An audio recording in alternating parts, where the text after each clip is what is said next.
नमस्कार मित्रांनो, stock market Marathi आपल्या युट्यूब चॅनलवरती मी भूषण आपल्या सर्वांचं पुन्हा एका नवीन व्हिडिओ स्वागत करतो। चला मित्रांनो, बघूया आज मार्केटने काय परफॉर्म केले आणि उद्यासाठी मार्केटचे इम्पॉर्टंट लेवल काय काय। मित्रांनो, उद्याच्या दिवशी जे बँक निफ्टीची आपली एक्सपायरी आहे त्या एक्सपायरी स्पेशल आपण हा व्हिडिओ रेडी करत आहे। या व्हिडिओमध्ये मी तुम्हाला आज माझा ट्रेड पण दाखवणार आहे जो मी निफ्टीमध्ये घेतला होता, त्याच्यातून काही लर्निंग तुम्हाला मी द्यायचा प्रयत्न करेन। सोबतच उद्याची बँक निफ्टीची एक्सपायरी आहे त्यासाठी तुम्हाला काही 2-3 महत्त्वाचे पॉईंट मी सांगणार आहे। तर व्हिडिओ आपण शेवटपर्यंत पहा, काहीतरी तुम्हाला चांगलं सांगता येईल, काहीतरी लर्निंग तुम्हाला याच्यातून यावं हाच एक व्हिडिओचा उद्देश आहे।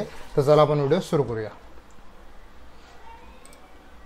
मित्रांनो, या ठिकाणी मी बँक निफ्टीचा चार्ट लावलेला आहे, जी 15 मिनिटाचा टाइम फ्रेम आहे त्याला मी एक दिवसाचा टाइम फ्रेम वरती कन्वर्ट करतो। आणि या ठिकाणी आपण बघू शकता आपली जी क्लोजिंग आहे, लास्ट डेची जी क्लोजिंग ती लगभग त्याच क्लोजिंग वरती आपण या ठिकाणी सस्टेन केलेली आहे, त्याच क्लोजिंग वरती आपण इथून क्लोजिंग दिलेली आहे। ठीक आहे, आता आपल्याला जर मार्केटचं जर आपण स्ट्रक्चर लक्षात घेतलं तर मार्केट एक हाय स्ट्रक्चर आपल्याला बनवताना दिसत आहे। म्हणजे जो पण त्याचा प्रीवियसचा लो होता त्या लोला ऑन डेली टाइम फ्रेम वरती मार्केट रिस्पेक्ट करत आहे। तर हे सम काइंड ऑफ एक चॅनल आपल्यासाठी मार्केटने बनवलेले। जसं की या ठिकाणी एक बघू शकता आपण जवळजवळ 5 दिवस मार्केटने टाइमपास केल्यानंतर त्याला फायनली ब्रेकआउट दिल्यानंतर या ठिकाणी आता एक सस्टेन करते ऑन डेली टाइम फ्रेम। जोपर्यंत आपण एक 47,000चा लेवल, हा जो मी लेवल मागच्या खूप व्हिडिओ पासून तुम्हाला सांगतोय, तर त्या लेवलला जोपर्यंत मार्केट ब्रेक करणार नाही तोपर्यंत आपल्याला एक अप्पर साइडला एक चांगले मोठे कॅन्डल रेडी होताना दिसणार नाही। कारण की हा इम्पॉर्टंट पॉईंट आहे, कारण राऊंड लेवल सुद्धा आहे आणि इथून सुद्धा आपण बघू शकता एक चांगली पॅनिक सेलिंग आपल्याला जवळजवळ 1000 पॉईंटची आपल्याला दिसलेली आहे। तर 46,000 आणि 47,000 हे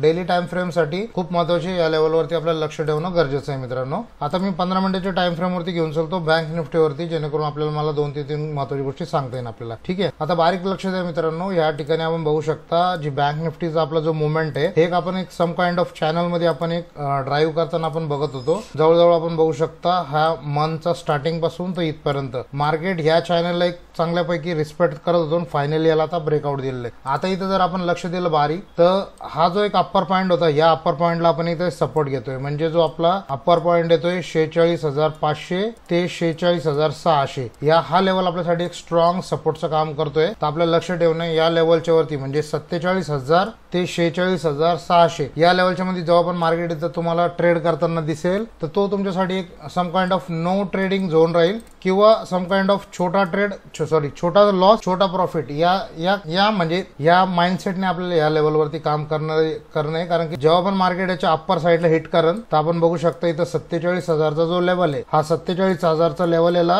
रेजिस्टन्स सारखा काम करत आणि याला खाली घेऊन यायचं ट्राय करत। आणि जेव्हा पण मार्केट ह्या झोनची इथं ट्रेड करत, हा त्यासाठी एक सपोर्ट सारखं काम करत। म्हणजे सेलर इथून ऍक्टिव्ह होतील आणि बायर इथून ऍक्टिव्ह होतील। या दोघांमध्ये जे वाद चालू आहे त्या वादमध्ये फक्त नुकसान जे होणार आहे ते ऑप्शन बायरचं नुकसान होणार आहे। ऑप्शन सेलर याच्यामध्ये जे त्यांचं प्रीमियम आहे ते प्रीमियम मेल्ट करण्यासाठी इथं ट्राय करतील, की जे पण 100 रुपये 200 रुपये आता प्रीमियम चालू असेल तर ते जितकं झुरे होईल तितकं सेलरचं त्याच्यामध्ये फायदा होईल। तर आपल्याला ही गोष्ट लक्षात ठेवायची। इन दॅट केस जर आपल्याला या झोन वरती जर आपल्याला एक गॅप अप किंवा मार्केट जर आपल्याला भेटतंय, तर आपल्याला लक्ष द्यायचंय की मार्केट याच्यावरती सस्टेन करतंय का, याला डायरेक्ट जस्ट गॅप अप होऊन झालं नंतर त्या झोन मध्ये एंटर केलं, तर आपल्याला तिथं थोडंसं होल्ड करायचंय, प्राइस एक्शन चेक करायचंय। जर याला सस्टेन करून जर पहिले 15 मिनिटानंतर याला जर अप्पर साइडला जर ब्रेक करते, तर आपण इथे एक छोटा कॉल साइडचा ट्रेड घेऊ शकता। 120 पॉईंटचा आपण स्पॉट मध्ये याच्यामध्ये टार्गेट घेऊ शकता, जवळजवळ 40 पॉईंटच्या स्टॉप लॉस वरती। इन दॅट केस जर याला डाऊन साइडला जर मार्केट ब्रेक करते, तर सेम थेरी फॉलो करायची। आपल्यासाठी ही जी लाईन आहे ही सपोर्टचं काम करणार आहे। जर याला गॅप डाऊन होऊन जर इथं कुठेतरी आपल्याला जर एक बुलिश पॅटर्न दिसतोय आपल्याला, तर या ठिकाणी आपण परत एक कॉल साठी घेऊ शकता, एक बाइंग साठी आपण एक ट्रेड इथं हिट करू शकता। ओके, आता निफ्टी 50चा एक ओव्हरव्ह्यू देतो मी आपल्याला। निफ्टी 50चा डेली टाइम फ्रेम वरती बघू शकता निफ्टी 50 सुद्धा आपल्याला एक पॉझिटिव्ह झोन मध्ये दिसते। हा जो एक झोन आहे त्यासाठी एक आपला सपोर्ट सारखा काम करतोय, जो की येतोय 21,700 ते 21,500। जोपर्यंत 22,000च्या वरती तोपर्यंत हे आपल्यासाठी साइडवेज टू बुलिश पॅटर्न राहील। आणि जसं 22,200च्या वरती क्रॉस करून त्यानंतर एक आपल्याला चांगला ट्रेड भेटेल कॉल साइडला।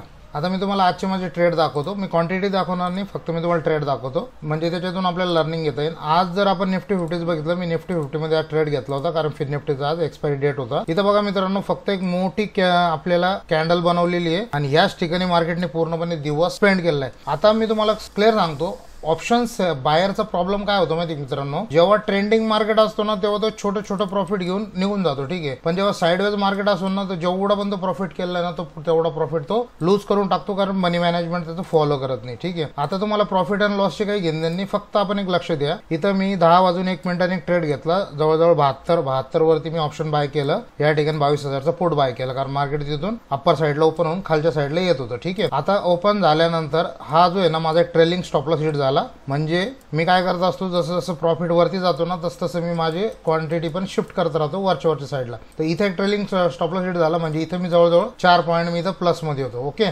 त्याच्यानंतर आता मी याला कट करतो, याला राहू देतो 4 पॉईंटला. या ठिकाणी बघू शकता मी नेक्स्ट ट्रेड घेतला जवळजवळ 10 वाजून 45 मिनिटांनी. 57 वरती मी बाय केला होता, कॉल बाय केला होता या ठिकाणी. याला कट करतो मी 1 मिनिट.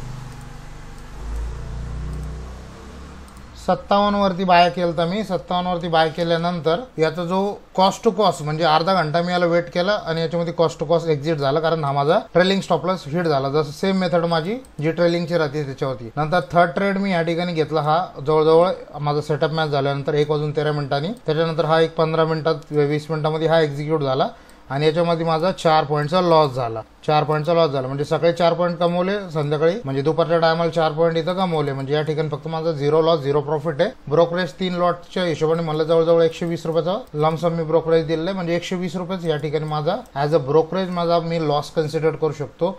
शिकायची गोष्ट काय मित्रांनो, जेव्हा पण मार्केट एका बॉक्समध्ये असतं ना तेव्हा तुमची स्किल तुम्हाला एवढी डेव्हलप करायची आहे की तुम्हाला फक्त लॉस कमी करायचं आहे. फक्त बघा, ज्या दिवशी तुम्हाला लॉस घ्यायचा ना, आजचा दिवस हा माझा थोडासा सम काइंड ऑफ खराब होता, कारण की मला 1:1 भेटत होता तरी सुद्धा मी घेऊ शकलो नाही, कारण मला 1:1 साठी मी ऑप्शन बाईंग करतच नाही. मिनिमम 1:3 1:2 तरी ऍटलीस्ट आपण एक ट्रेड साठी ट्राय करतो, तेव्हा कुठं आपलं रिस्क मॅनेजमेंट त्याच्यामध्ये मॅनेज होतं. या ठिकाणी माझा ट्रेलिंग स्टॉप लॉस हिट झाला, या ठिकाणी पण trailing stop loss cost to cost hit झाला, या ठिकाणी माझा थर्ड एक स्टॉप लॉस हिट झाला. त्याच्यामध्ये पण मी ऑलरेडी इथे एक प्रॉफिट केलं होतं म्हणून ते कॉस्ट टू कॉस्ट झाले. तर मेन मुद्दा काय, तुम्हाला ऑप्शन मध्ये जर तुम्हाला सक्सेस व्हायचंय मित्रांनो, तर तुम्हाला रिस्क मॅनेजमेंट मनी मॅनेजमेंट याशिवाय पर्याय नाही. किती भारी स्ट्रॅटेजी राहू द्या, जोपर्यंत रिस्क मॅनेजमेंट करत नाही तोपर्यंत प्रॉफिट होणार नाही. लास्ट संडेला मी एक स्ट्रॅटेजीचा व्हिडिओ टाकलाय, कोण जर बघितलं नसेल तर अजून बघून घ्या, खूप चांगली स्ट्रॅटेजी ती.